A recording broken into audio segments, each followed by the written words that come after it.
What are the best workouts that we can do every day? ఇంకోటి worst exercise ఏముంది? ఈ రెండు చెప్పండి. కొన్ని ఎక్సర్సైజ్ ఏంటంటే మెడికల్ పరంగా చూసుకుంటే మేము ఇంజురీస్ ఎక్కువ చూస్తాం. క్రంచెస్ చాలా అన్పాపులర్ అయిపోతున్నాయి ఎందుకంటే ఇంజురీస్ ఎక్కువ చూస్తున్నాం. బుమ్రాకి ఏంటంటే ఆ స్పైన్ ఫ్రాక్చర్, ఇప్పుడు బేసికలీ ఈ స్పైన్ డిస్క్ కాకుండా ఇది పాడ్కాస్ట్ చూడలేకపోతున్న వాళ్ళ కోసం వెరీ క్యూరియస్ బైట్స్ అన్నింటిని తీసుకొచ్చి ఈ క్లిప్స్ ఛానల్లో వేస్తున్నాం. డూ సబ్స్క్రైబ్ రాటాక్స్ clips. Sir, workouts or exercise ఉంటాయి కదా జిమ్లో చేసేవి, వాటిలో if you need to advise what are the best workouts that we can do every day which are important for your body, అదొకటి. ఇంకోటి వర్స్ట్ ఎక్సర్సైజ్ ఏముంది? ఈ రెండు చెప్పండి. In a good way. ఎందుకంటే ఏం ఎక్సర్సైజ్ చేయకూడదు, ఇది నేను మెడికల్ పరంగా కొన్ని ఎక్సర్సైజెస్ మనకి రిస్క్ ఎక్కువ ఉంటుంది, చేయొచ్చు. ఆ చేయటం వలన చాలా మంది ఎందుకు చేయకూడదు అన్నట్టు, but it's a good question. Right. So exercise ఏమి చేయాలి అనేది అంటే it depends on your requirements. But అందరూ చేయాల్సింది ఏంటంటే వాకింగ్ చేస్తే ఎక్సర్సైజు, స్ట్రెచ్చింగ్ చేస్తే ఎక్సర్సైజు అనే పద్ధతిలో ఉంటారు. That is an activity, right? It's not an exercise exactly. అంటే గుడ్ ఫర్ బ్రీదింగ్ కానీ కొంచెం వాకింగ్, అంతేగాని అది చేస్తే ఎక్సర్సైజ్ చేసేసాము అని కాదు. అంటే హ్యూమన్ బాడీ మనకేంటంటే మెయిన్లీ రెసిస్టెన్స్ ట్రైనింగ్ కావాలి.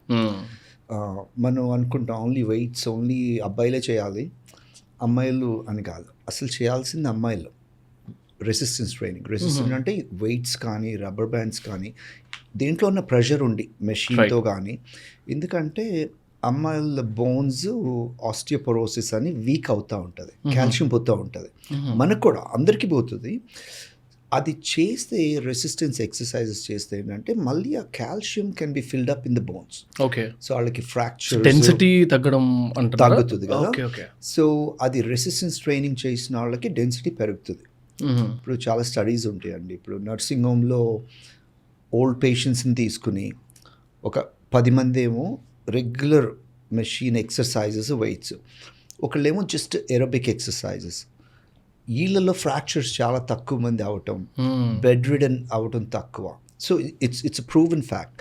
సో అమ్మాయిలు కూడా పెద్ద వెయిట్స్ లిఫ్ట్ చేయక్కర్లేదు, but they still have to do rubber band exercises, resistance exercises, machines, dumbbells చేయాలన్నమాట. సో నేనేది ఏంటంటే అందరూ రెసిస్టెన్స్ ఎక్సర్సైజ్ అందరూ చేయాలి, number 1. Then the aerobic exercise అని ఉంటుంది మన cardiac health. Cardiac exercise is one of the best for other health, right? అది మీ కెపాసిటీని బట్టి రన్ చేయగలిగితే చేయవచ్చు. కొంతమంది రన్ చేయకపోతే ఎలిప్టికల్ అట్లాంటివి చేయవచ్చు, అప్పుడు స్పీడ్ వాకింగ్ చేయవచ్చు. సో ఎక్సర్సైజ్ ఏంటంటే you have to have both, రెండు కలపాలి. ఏరోబిక్ వేర్ మన lungs heart to improve, then resistance for the muscle strength. Right. ఇప్పుడు మసిల్ స్ట్రెంగ్తే లేదనుకోండి, మనం నడవలేము, చేయలేము, అన్నీ ఉంటుంది కదా. సో మసిల్స్ రెండు కావాలి. అది ఏది చేయాలి అనేది చాలా వర్షన్స్ ఉంటాయి. ఇప్పుడు బాడీ బిల్డ్ చేయాలన్నప్పుడు చేయవచ్చు, కొంతమంది మెయింటైన్ చేసుకోవడానికి చేయవచ్చు, అది మీ చాయిస్. బట్ కానీ ఈ రెండు పద్ధతులు కలవాలన్నమాట, అదే ఎక్సర్సైజ్ కంప్లీట్ అవుతుంది. అలాంగ్ విత్ ఒట్టి ఎక్సర్సైజే కాకుండా మీ డయట్, స్లీప్, న్యూట్రిషన్, ఇంకా నేను చెప్పక్కర్లేదు. So that's very important. Yeah. So ఈ వర్స్ట్ ఎక్సర్సైజెస్ కానీ లేకపోతే జాగ్రత్త మీరు ఏదైతే కాంట్రవర్సీ అన్నారో, సో ఆ సెగ్మెంట్లో వాట్ విల్ యూ సజెస్ట్? ఇది తక్కువ చేయండి లేకపోతే ఇది కంప్లీట్లీ అవాయిడ్ చేయండి? నేను అదే వర్డ్స్ అని కాదు. ఇప్పుడు కొన్ని ఎక్సర్సైజ్ ఏంటంటే మెడికల్ పరంగా చూసుకుంటే మేము ఇంజురీస్ ఎక్కువ చూస్తాం. కొంతమంది పేషెంట్స్ వస్తారు కదండి, ఇప్పుడు కొన్ని ఎక్సర్సైజుల మూలన ఆ ఇంజురీ ఎక్కువ అవుతూ ఉంటుంది. Okay. So most of the exercises supervised చేయాలి. కొత్తగా ఇప్పుడు మీరు కొత్తగా జిమ్కి వెళ్తున్నారు, ఇట్స్ బెటర్ ఒక ట్రైనర్ ఉంటూ ఒక నాలెడ్జబుల్ పర్సన్ చేయాలన్నమాట. కొన్ని ఎక్సర్సైజెస్ రిస్క్ ఎక్కువ ఉంటుంది. ఫర్ ఎగ్జాంపుల్ లోవర్ బ్యాక్, ఇప్పుడు సిట్టింగ్ కూడా ఒక రిస్క్ కిందే లెక్క మనకి. సిట్టింగ్ అప్పుడు ఏంటంటే మనకి ఇప్పుడు ఈ డిస్క్ ఉందనుకోండి, ఈ డిస్క్లో ఇట్లా ప్రెషర్ పెరిగిపోతూ ఉంటుంది, ఇట్లా పైనుంచి ప్రెషర్ వచ్చిన కొద్దీ మన డిస్క్ ఏమవుద్దంటే అట్లా బయటికి రావటం, అలా బల్జ్ అవటం, అలా జరుగుతూ ఉంటుంది. అది వచ్చినప్పుడు ఏంటంటే ఈ నర్వ్ ఉంది కదా, నర్వ్కి వెళ్ళి సయాటికా అంటాం. ఇప్పుడు అదే జరుగుతూ ఉందనుకోండి, అది అరిగిపోవటం జరుగుతుంది. ఇది క్రానిక్గా, అంటే మనకి మామూలుగా హెవీ సిట్టింగ్ ఇంజురీ అట్లా. అది కాకుండా కొన్ని ఎక్సర్సైజెస్ కూడా ఉంటాయి, డెడ్ లిఫ్ట్స్, క్రంచెస్ అంటాం కదా. సరిగ్గా చేయకపోతే ప్రాబ్లం ఏంటంటే సేమ్ థింగ్ హ్యాపెన్స్. ఈ ప్రెషర్ క్రంచ్ అయిన ప్రతిసారి స్పైన్ ఎలా ఉంటుంది సార్? ఇట్లా అవుతుందండి. కంచి అయినప్పుడు ఇలా చేస్తున్నారు. అదే మీరు సరైన సూపర్వైజన్ లేకుండా చేసినప్పుడు ఏంటంటే ఇలా చేసిన కొద్ది ఏమవుతుంది, ఆ డిస్క్ బయటికి రావడం, ప్రొలాప్స్ అవడం జరుగుతుంది. అలా అని చెప్పి క్రంచెస్ చేయొద్దు అనట్లేదు, సూపర్వైజ్డ్ చేయాలి, లేదంటే మోడిఫైడ్. ఇప్పుడు ఏంటంటే ప్లాంక్స్ అని ఉంటాయి, బ్రిడ్జెస్ ఉంటాయి, అలా చేసుకోవచ్చు. సో ఇప్పుడు ఏంటంటే క్రంచెస్ చాలా అన్పాపులర్ అయిపోతున్నాయి, ఎందుకంటే ఇంజురీస్ ఎక్కువ చూస్తున్నాం, వేరే రకంగా చేయవచ్చు. సో అదొక్కటి నేను డెఫినెట్గా పేషెంట్స్కి చెప్తాను.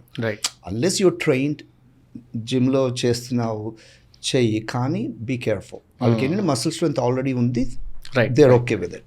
బట్ ఐ వుడ్ ప్రిఫర్ కొత్తగా స్టార్ట్ చేసే వాళ్ళకి చేయొద్దని, వేరే చేయండి. వేరే ఉన్నాయి కదా ప్లాంక్స్, బ్రిడ్జెస్ అట్లాంటివి. ఇంకొకటి ఏంటంటే ఓవర్ హెడ్ లిఫ్టింగ్. ఇప్పుడు మిలిటరీ ప్రెస్ అంటాం, షోల్డర్స్ పెంచడానికి మనం పైకి లేపుతాం. Stretching is okay, mild okay. Heavy weights పెట్టి లేపుతారు. హెవీ వెయిట్స్ పెట్టి లేపినప్పుడు ఏంటంటే ఇక్కడ రొటేటర్ కఫ్ అని ఉంటుంది కదా, అది ఇట్లా రాసుకుంటుంది. అదేమో జస్ట్ టెండన్, అది రాసుకుని కట్ అవుతుంది. ఆ రొటేటర్ కఫ్ ప్రాబ్లంతో వస్తారు అందుకని. ఎందుకంటే నేను ఓవర్ హెడ్ చేస్తున్నానండి, ఎందుకంటే షోల్డర్ పెరగటానికి అని. సో మళ్ళీ అగైన్ చెయ్యకూడదని కాదు, చేసే ముందు మన టెక్నిక్ ఎలా ఉంది, హెవీ వెయిట్ ఉందా, ఎవరైనా సూపర్వైజ్ చేస్తున్నారా, మెకానిక్స్ ఎలా ఉన్నాయి చూసుకోవాలి. ఆ డౌట్ ఉన్నప్పుడు వేరే ఎక్సర్సైజ్ చేయండి. ఈ ఫార్వర్డ్ రైజెస్ అని ఉంటాయి, అది చేయవచ్చు. ఈ బెండ్ డౌన్ రోజ్ అని ఉంటాయి, అది చేయవచ్చు. ఇవన్నీ సేఫర్ వేస్ ఆఫ్ డూయింగ్. అంటే మీరు ఏ ఎక్సర్సైజ్కైనా ఆల్టర్నేటివ్స్ ఉన్నాయి, సో అలా చూసుకుని చేయాలి. సో ఈ ఎక్సర్సైజెస్ చెప్తాం, దాంతో స్టార్ట్ చేయొద్దు. రెగ్యులర్ ఎక్సర్సైజ్ చేయండి. ఒక ఫిట్నెస్ అచీవ్ అయిన తర్వాత సూపర్వైజ్డ్గా ఉన్నప్పుడు చేయండి, బట్ అవాయిడ్ చేయండి ఇఫ్ యూ కెన్ అని అనమాట. సో అట్లా కొన్ని ఏంటంటే మన జాబ్ని బట్టి కూడా ఉంటాయి. ఇప్పుడు క్రికెట్ ఆడేవాళ్ళు ఉన్నారు, బౌలింగ్ యాక్షన్, వాళ్ళకి ఇంజరీ ఇక్కడ అయ్యే ఛాన్స్ ఉంది, బ్యాక్లో అయ్యే ఛాన్స్ ఉంది. బుమ్రాకి ఏంటంటే ఆ స్పైన్ ఫ్రాక్చర్. ఇప్పుడు బేసికలీ ఈ స్పైన్ డిస్క్ కాకుండా ఇది ఉంటుంది అనమాట.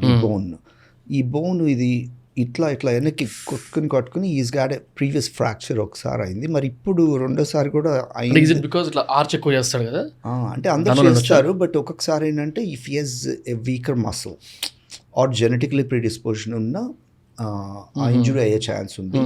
బట్ ఆయనకి ఏంటంటే మనం we know is hyper arch చేస్తాం, so that could be the reason.